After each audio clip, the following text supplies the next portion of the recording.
The envelope was cream-colored, heavy, the kind you send when you want something to look important. It didn't come with a return address, but the script on the front gave it away immediately. Elegant, sweeping cursive, like someone had practiced for weeks to get it just right. Ms. Charlotte Emery, my full name, the one no one in my family had used in years. I hadn't heard it out loud since the day I left home. I stared at the thing like it might explode. It was early evening, and the light filtering through my apartment window cast a long golden streak across the table, hitting the envelope dead center, like a spotlight, like a warning. I didn't touch it at first. I just sat there in my worn kitchen chair, fingers wrapped around a lukewarm coffee mug, watching. It had taken 6 years for anything to come from them, and now they wanted me to RSVP. Eventually, I opened it. Inside was a wedding invitation. Cream cardstock, embossed edges, floral motif, and that same impeccable calligraphy. The names nearly stopped my breath. Lillian Emery and Captain Mason Burke. My sister and the man I had once pulled from a collapsed Humvee outside Kandahar. The man whose life I'd literally dragged back from death. The man I hadn't heard from since that day. I leaned back in my chair, heart hammering in my chest like I'd just sprinted 5 miles. Lillian. Of course it was Lillian. She always had a way of making her victories look effortless, like they were owed to her, like they had nothing to do with the blood left behind by others. And Mason. I remembered the way he had looked at me that day, terrified, grateful, confused. He had whispered, "You saved me." I guess that didn't count anymore. I set the invitation down and walked to the window. Outside, the city buzzed. Cars honking, people rushing, life moving forward. Inside, time felt like it had collapsed. 6 years. That's how long it had been since anyone from the Emery family had reached out. Not when I was injured. Not when I was hospitalized for nearly 4 months. Not even when I earned my promotion. One of the youngest women in military intelligence to make lieutenant colonel. They had buried me in silence.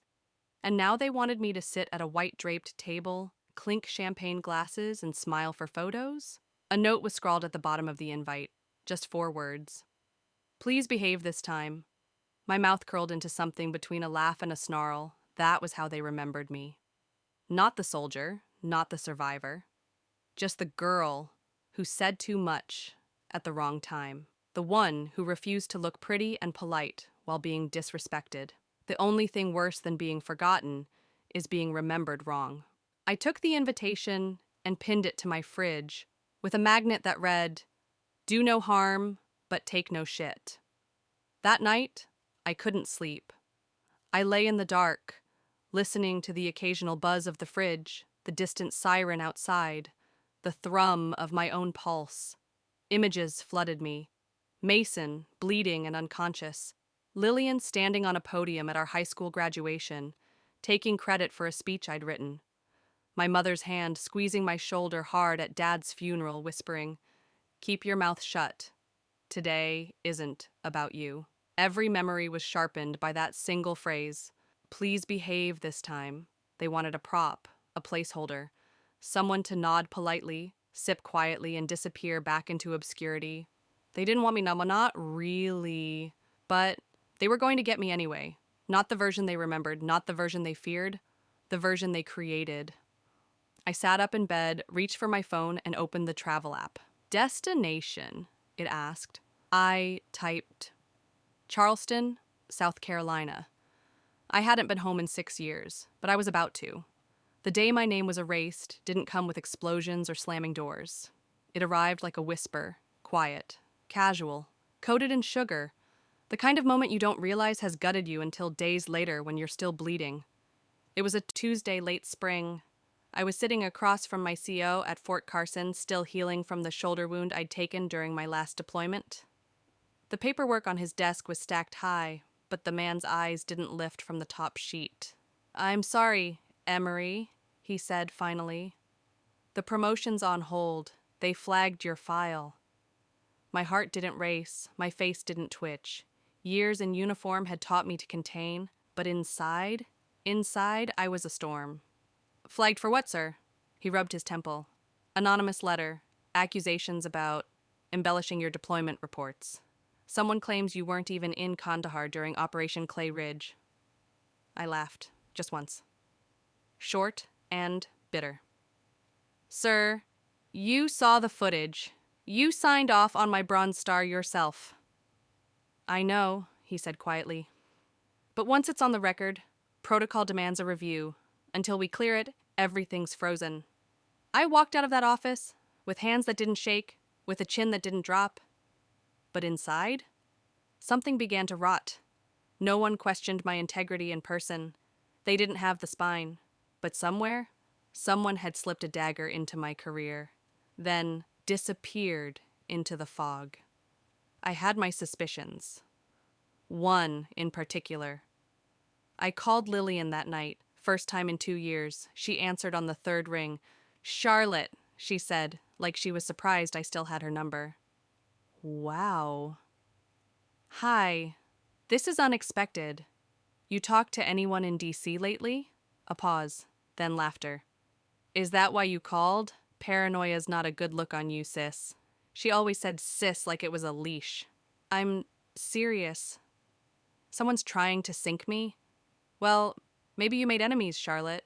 You always did have a way of rubbing people wrong." I didn't respond. I waited, let the silence stretch. She sighed. "Is this about that article? You know, the one you posted about how veterans get mistreated by their own command? Maybe you stepped on some toes." I wrote that under a pen name. Guess not secret enough. And just like that, I knew. She wasn't confirming, but she wasn't denying either.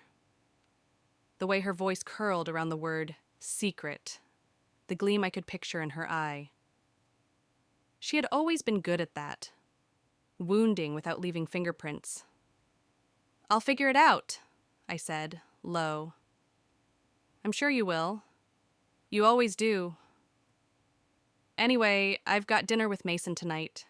He's taking me to that little place by the harbor you used to love." That did it. Click. I threw the phone across the room. It hit the drywall and fell with a thud. I didn't cry, not then, not even later.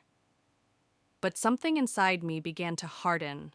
The worst kind of betrayal isn't the one that stabs, it's the one that knows exactly where the wound already is.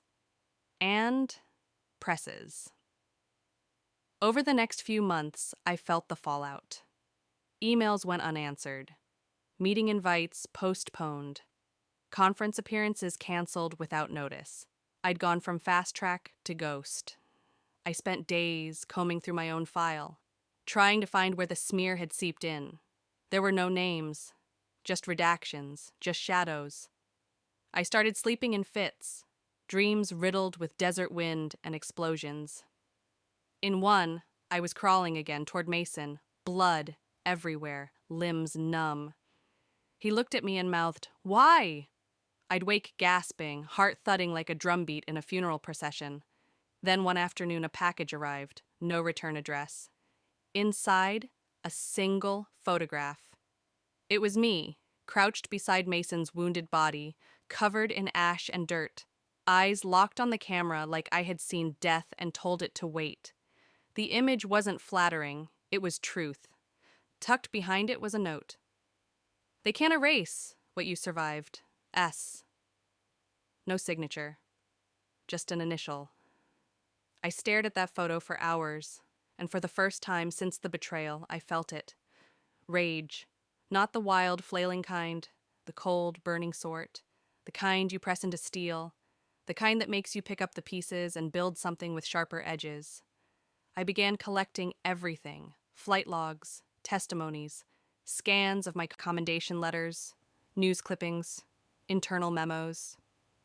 I archived every shred of proof that I had done what I did, that I had bled where I bled, that I had mattered, that I had saved someone's life, because someday I knew I'd need it. Not for the army, not for the promotion, but for the reckoning. Because when the people who throw stones live in glass mansions built on stolen glory, they don't expect the one they buried to come back with blueprints, receipts, and a match. And I had all three. The thing about family is, They don't need weapons. They already know where your scars are. They made most of them. The Emery family wasn't the loud, dramatic kind. We were polished, pressed, controlled. My mother, Ellen Emery, ran our house like a country club manager with a grudge. She didn't yell. She silenced. She didn't punish. She withheld. Praise was currency, and I'd been bankrupt since age 15. My sister, Lillian, was the darling, the golden girl. Her hair always curled just right, her voice soft enough to charm, but sharp enough to cut. She had this way of speaking that made everyone believe she was sweet. But I knew better. Sugar, after all, is just a clever disguise for rot. Dad was the only one who saw me, really saw me. But he died when I was 23. Stroke, sudden.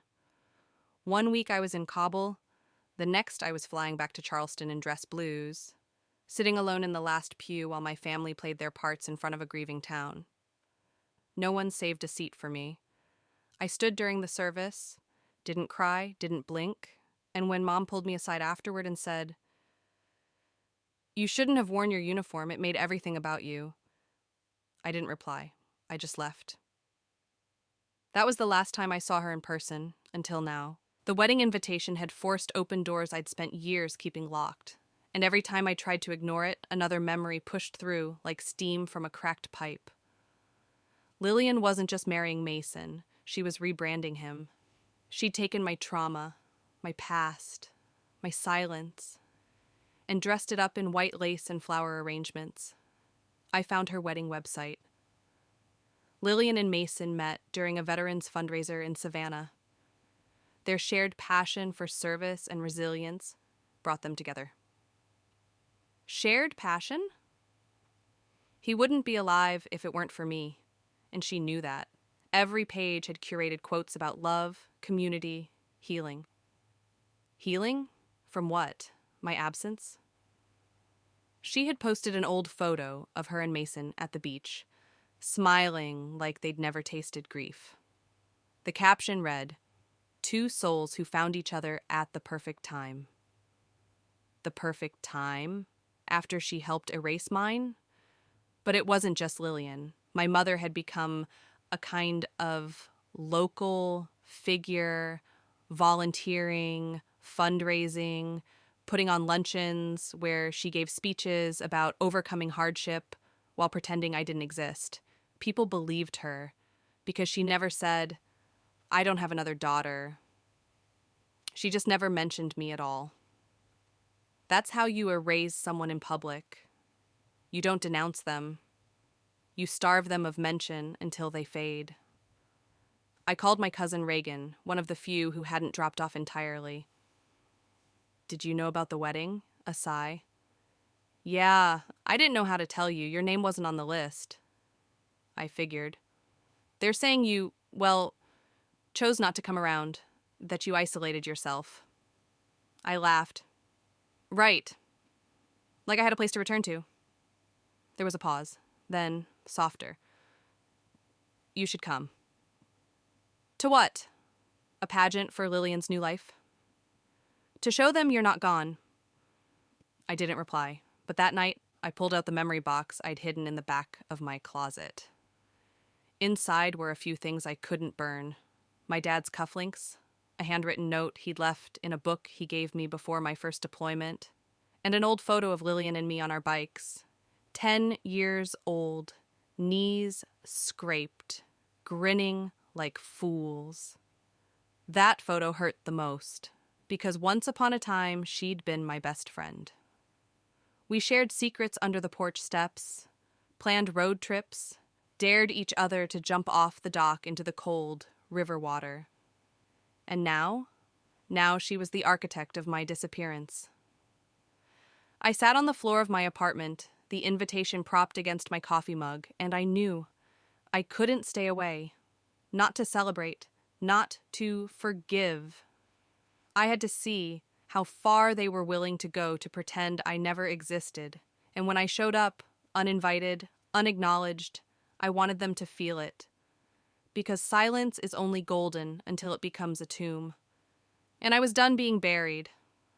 Rock bottom didn't come with a bang. It came in whispers, in the slow, relentless undoing of everything I thought I'd earned. The military didn't demote me, not officially. No one stamped liar on my file. But they stopped calling. Projects I once led went to others. Invitations vanished. I was still Lieutenant Colonel Charlotte Emery on paper. But in the rooms that mattered, I was a ghost. It was worse than punishment. It was purgatory. I spent my days at a desk in the basement of a gray building outside D.C., scanning reports no one read, inputting data no one checked. My office didn't even have a nameplate, just MI Support, East. They didn't fire me. They shelved me. At night I walked, for hours, past the monuments, through the quiet neighborhoods, under streetlights that buzzed like static. I didn't recognize the woman in the glass windows anymore.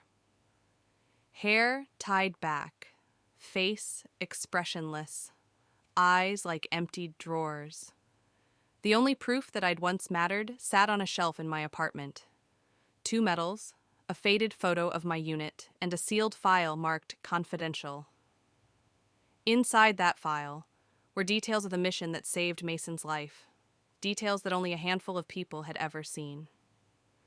And the only person who knew the full story, the one I dragged out of that hellhole, was now marrying my sister. No one believed me when I told them I thought someone had tried to erase me. My military therapist suggested I reflect inward. My CO stopped responding to my queries. The Army has no process for emotional gaslighting, no checklist for institutional abandonment. I went to the ethics board once, scheduled a meeting, walked into the sterile room with my file, and sat across from a captain younger than the boots I'd worn in Helmand. Do you have proof someone tampered with your file? I have the before and after, I said. Dates, logs, even server access points.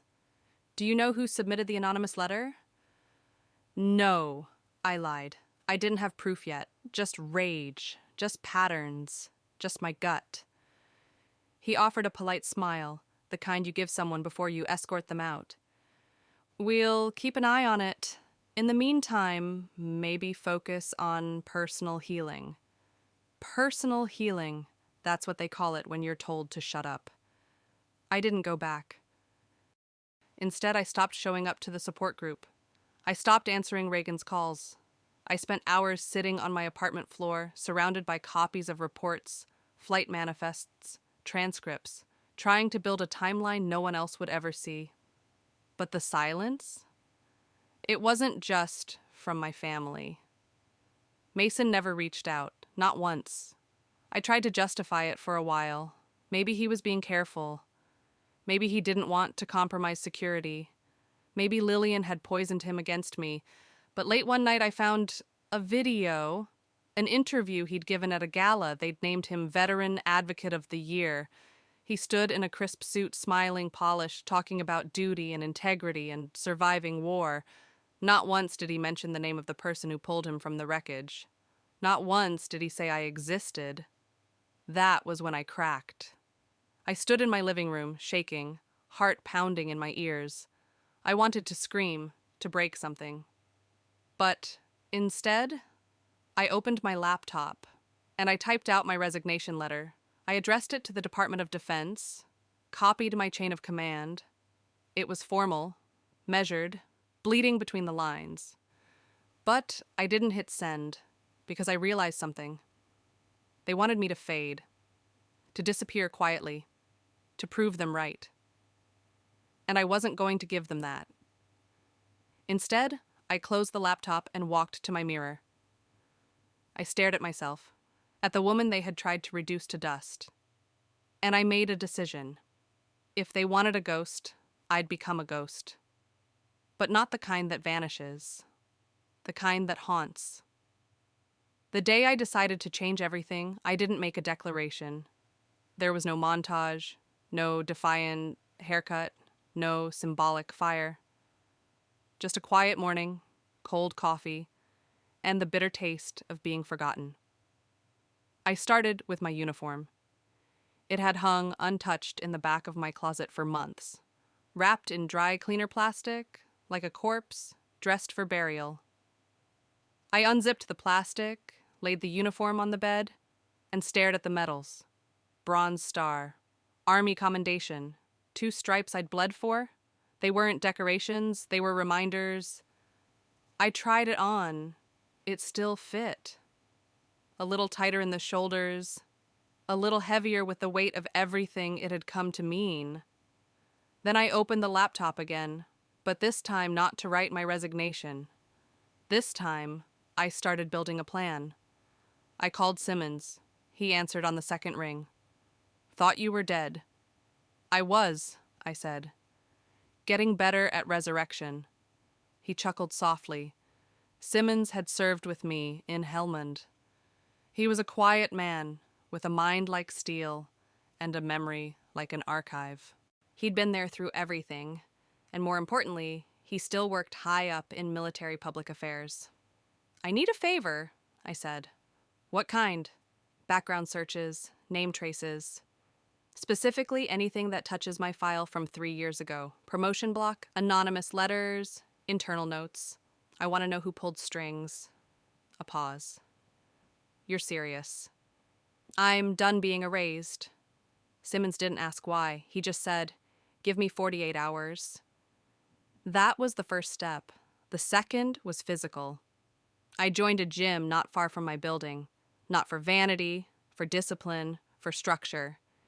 If the Army wouldn't sharpen me anymore, I'd sharpen myself. Every morning I woke at 0500, ran 5 miles, lifted, trained, then sat down at the laptop and kept building. I started documenting every moment of my story, the real one. I made copies of reports, embedded photos, timestamps, voice memos. Not to send, not yet, but to preserve. Because if they were going to lie about me, I'd make sure the truth had teeth. Then the call came. Simmons again. "I found it," he said, or rather, her. I didn't breathe. "Haley?" "Not directly, but the anonymous letter came from an IP address registered under your mother's nonprofit. Guess who was listed as a temporary administrator that year?" I closed my eyes. My hand gripped the phone so tightly my knuckles cracked. "She used her position with a charity," I said flatly, "to sabotage a decorated soldier's file." "She used it," Simmons said, "to hurt her sister, but yeah. Can we prove it?" He paused. "You won't win in court, but in the court of public opinion, absolutely." I thanked him, hung up, sat in silence. That night, I wrote a statement. I didn't post it. I wasn't ready for the world yet. But I printed it, folded it into an envelope, tucked it into my duffel alongside my old uniform. Then I bought the flight. One way.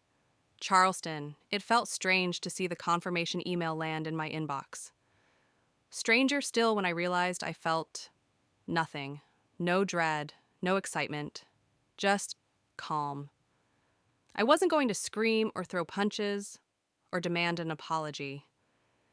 I was going to return as someone they didn't believe could exist, someone who survived without their blessing, someone who became undeniable. I stood at my apartment window and watched the city lights blink against the black sky. They wanted to forget me. I was about to remind them. I didn't arrive with fanfare. No parade, no pickup at the airport. Just me, a carry-on bag, and my duffel slung over one shoulder. Charleston looked the same. Magnolia trees arched over quiet streets like they were guarding secrets. Spanish moss hung from the oaks like the ghosts never left. The humidity wrapped around my skin the moment I stepped off the plane. Thick, familiar, suffocating. I didn't book a hotel downtown. I chose a small inn on the edge of the historic district, run by a retired Navy nurse who didn't ask questions when I checked in. My room overlooked a narrow alley and a garden of wilting azaleas. It was perfect. I didn't tell anyone I was coming, not Lillian, not Ellen, certainly not Mason.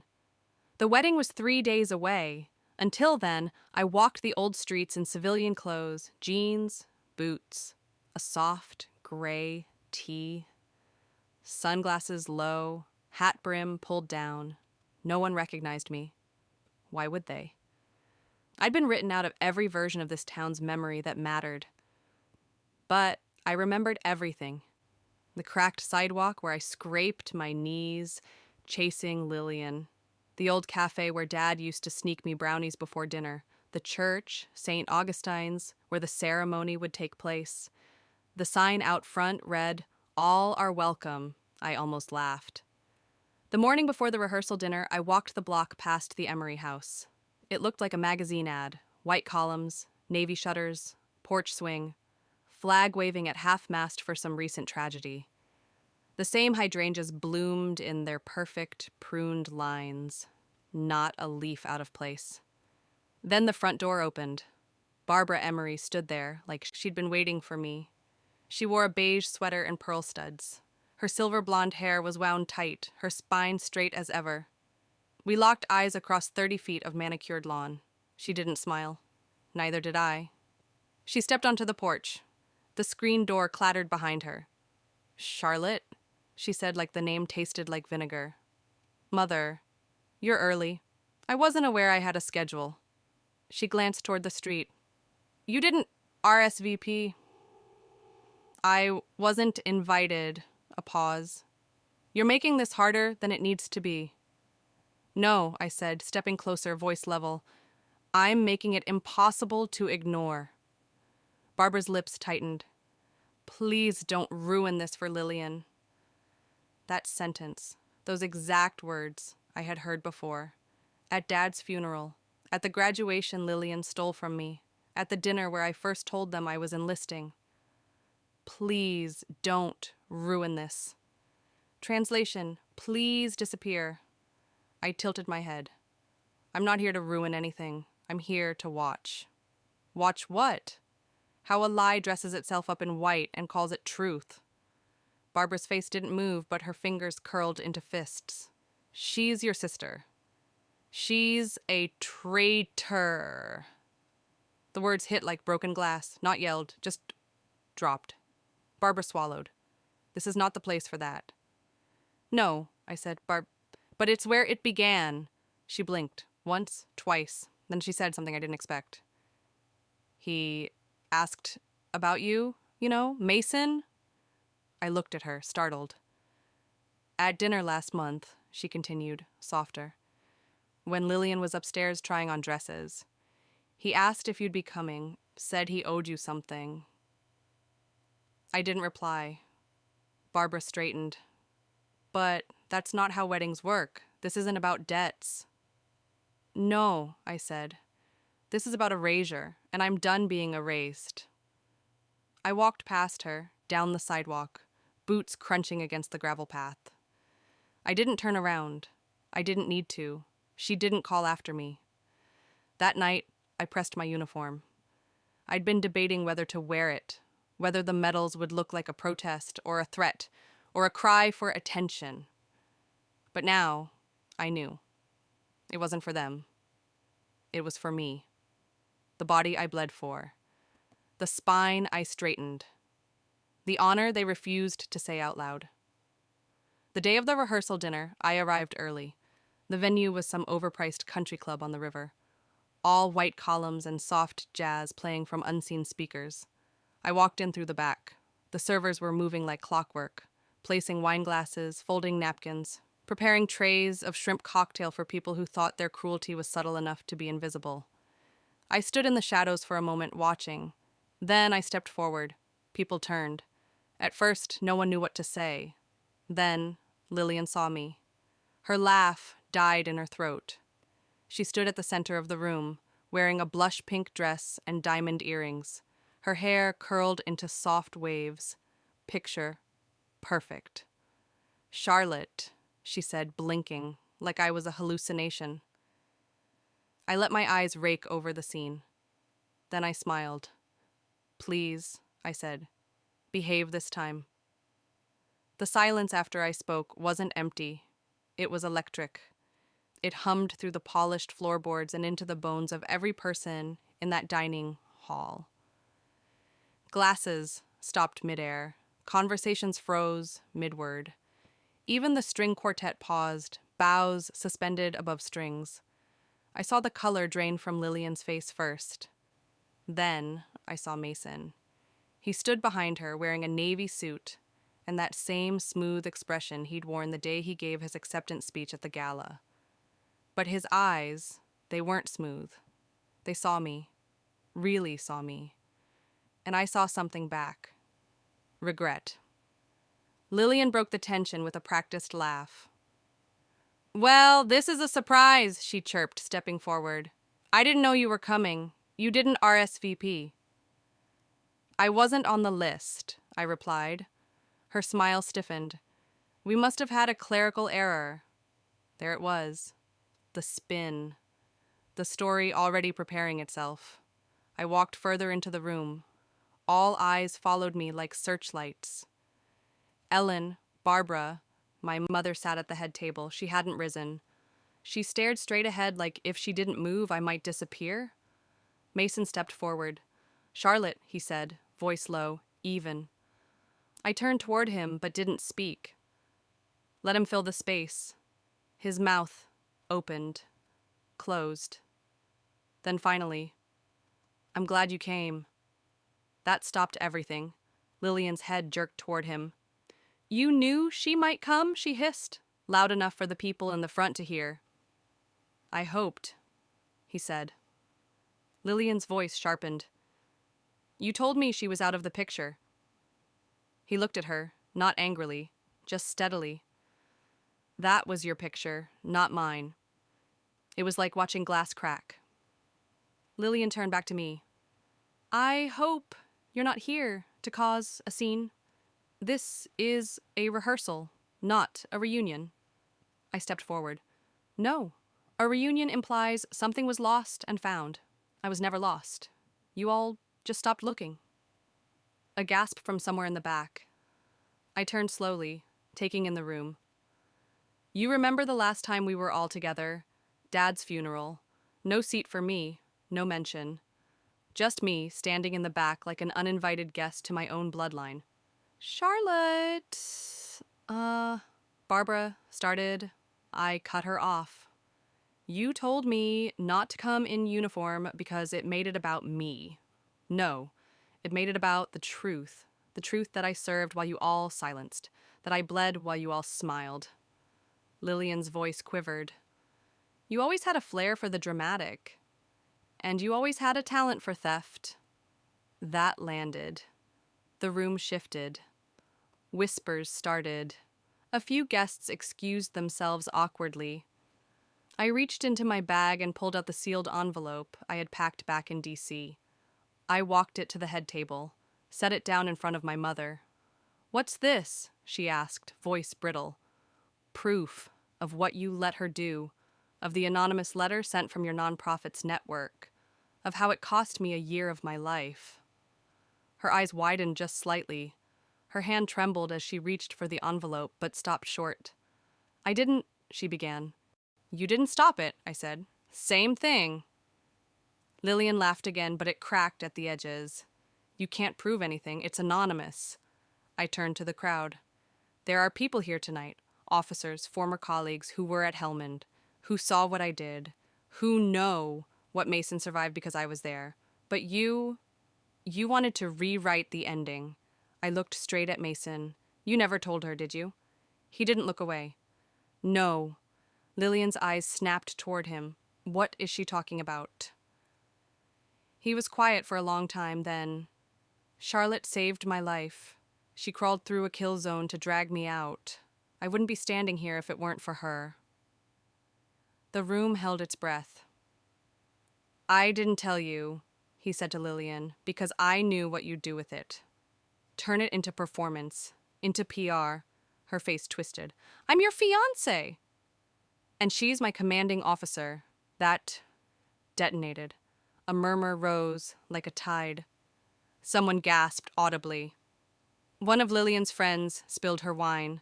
It stained the linen like a wound. Barbara stood now, shaking. "This is not the place." "It never is," I said, "because there's never a place for the inconvenient daughter." The loud one, the soldier who didn't smile for the camera. I walked back to the center of the room.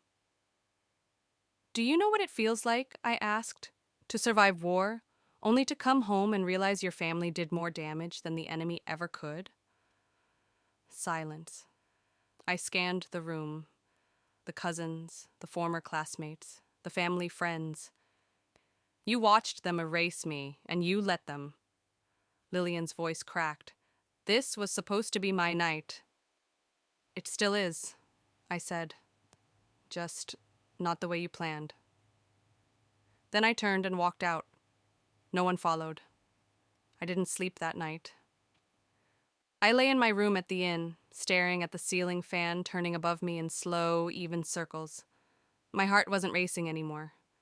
It was quiet, steady, like it knew the worst had already happened, and the best was just beginning. I hadn't gone there to destroy anything. I didn't need to. The truth did that all on its own. By morning, my phone was vibrating nonstop. Texts from Reagan, missed calls from old classmates, even a message from a retired colonel I hadn't spoken to in years. "Saw the video, proud of you." That stopped me. I opened my email. 36 new messages. Someone had filmed my speech. It was already online. Over 100,000 views. The title? "Sister of the Bride Reclaims Her Name." I didn't read the comments. I didn't need to. I knew what I'd said. I meant every word. At noon, I got a knock on my door. It was Mason. He looked tired. Wrinkled shirt.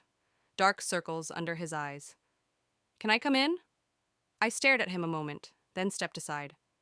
He walked in, looked around. "This place is simple." "So is the truth." He gave a short, humorless laugh. "Fair." We sat across from each other in the two old chairs by the window. The air between us was thick with things we hadn't said. "She's furious," he said finally.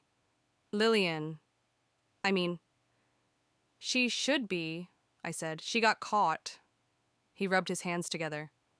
"You were right. I knew about the letter, not at first, but later. I guessed. And you said nothing. I thought I was protecting peace."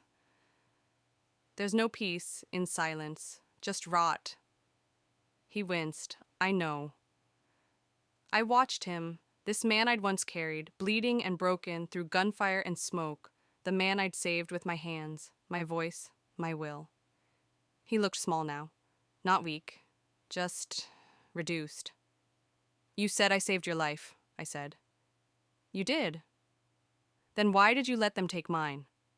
He flinched like I'd slapped him. "I don't know," he whispered. "I was a coward." We sat in the quiet for a while. Then he reached into his jacket and pulled out a small envelope. Slid it across the table. Inside, a handwritten statement. Signed, dated. It read simply, "I, Captain Mason Burke, confirm that Lieutenant Colonel Charlotte Emery saved my life during Operation Iron Dagger on March 19th, 2017. I witnessed her direct combat engagement, medical intervention, and decision-making under fire. I owe her my life. Any suggestion otherwise is false." "I'm submitting it to the board," he said, "and to the media." I looked up. He swallowed hard. "I should have done it years ago." I nodded once. "Yes, you should have." He stood. "I'm not asking for forgiveness." "Good," I said up, "because I don't owe it." But I took the envelope. After he left, I stared at it for a long time. I thought it would feel like victory. It didn't. It felt like closure. I wasn't the only one who had been watching everything unravel. The press had caught wind, and by evening, someone had leaked a document. The tip-off letter. The anonymous one that had stalled my promotion. Redacted, yes, but not enough. Linguistic analysis software had identified the author with 94% confidence. It was Lillian. The phrase irregardless showed up 4 times. That alone was damning. It trended online for the next 2 days. Irregardless of the truth, people turned. They always do when a lie gets caught in the light. My mother issued a statement to the press calling the situation deeply regrettable. No apology, just regret. Lillian deactivated her accounts. But the most unexpected message came that night. An email. No subject line. Just one sentence. I thought erasing you would make me whole. I didn't reply. The next day I went to the courthouse, not for revenge, for something quieter. I had my name legally changed. Not the whole name, just one part. I dropped Emery, chose something new, something earned, something mine. Charlotte James, simple, strong, free. Because when people spend years trying to define you, the loudest rebellion is self-definition. The wedding still happened. Of course it did. The Emerys were too proud to cancel, too polished to admit the cracks had turned into fault lines. They moved forward, as if nothing had happened, because that was always the family code. Keep smiling, no matter who's bleeding behind the curtain. But the smiles didn't reach their eyes anymore. I didn't go to the ceremony. I didn't need to. My presence had already been carved into the memory of that weekend. They'd feel it every time a guest looked twice. Every time someone whispered, "Is that the sister who, The story had outgrown the table it wasn't welcome at. Barbara released a carefully worded letter to the local newspaper. While our family has experienced recent challenges, we remain proud of both our daughters and committed to healing. A lie on top of a wound. Polished, predictable, but the comment section said everything else. She erased her daughter and wants credit for healing? Maybe next time invite the war hero. People weren't just angry, they were disappointed. And that stings more when you've spent your life curating a reputation. Lillian was quieter now. No new photos, no gushing captions, no wedding albums splashed across social media. I heard from Reagan a week later. "She's shaken," she said low. "Keeps asking if you're planning to go public with more." I smiled. "There's nothing more. The truth was enough." "You know they'll rewrite this," Reagan said, "eventually. Turn it into something else." "Let them," I said. "Their story is shrinking. Mine's just beginning." Within a month, I was invited to speak at a conference for women veterans. Not the kind with panels and PowerPoints, the kind where raw stories take the stage, the kind where silence breaks like glass. I stood in front of a room of 200 women, some in uniform, some with service dogs, some with eyes that had seen war and never closed all the way again.